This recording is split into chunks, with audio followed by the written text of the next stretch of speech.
This is ASPure Maths Notes. We are on Unit 8, Trigonometry, and we're just finishing off here with a couple of trig identities. So an equation is true for certain values of the variable involved. An identity is true for all values. Identities are often written with the identity sign with 3 lines instead of an equal sign. This indicates that something is always true, not just for certain values of x or by theta. And so we're asked then to prove this identity here. I think the square root sign should run over all the way there. So I'm going to start off with the left hand side, and I'm going to rewrite that then as 1 minus cos squared theta sine squared theta over cos squared theta. So I've changed my tan squared theta to a sine squared over cos squared. Because we now have divided by cos squared theta, we will end up with that. So that means I have 1 minus sine squared theta. If I go back to my way identity sheet, we know that sine squared plus cos squared equals 1. So rearranging that then, 1 minus sine squared is just cos squared. And obviously then the square root of cos squared just gives us cos, which equals then our right hand side, and that's us proven. Let's take a look at example 2. I think we might be going for something similar here.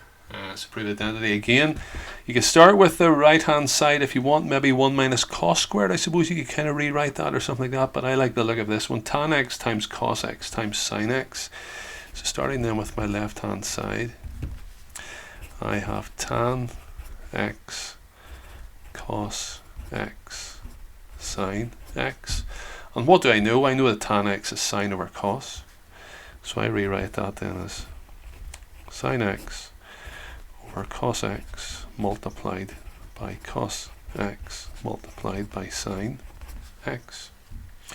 Those cos's are now going to cancel each other out, and I have sine times sine, so that gives me sine squared x, which equals the right hand side, and that's that one proven.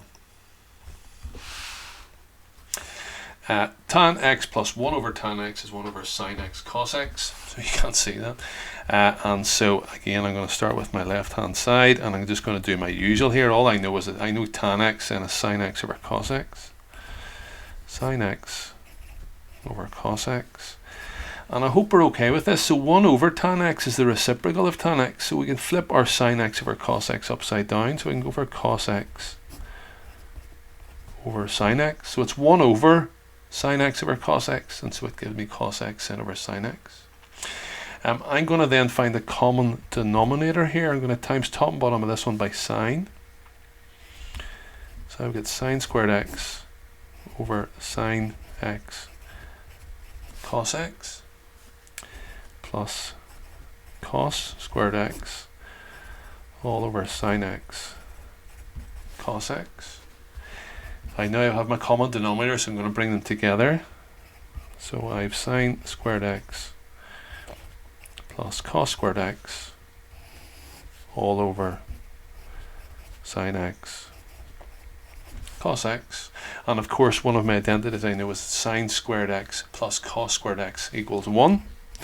So that gives me 1 over sine x cos x, and that equals then the right hand side. And that's us finished with that one.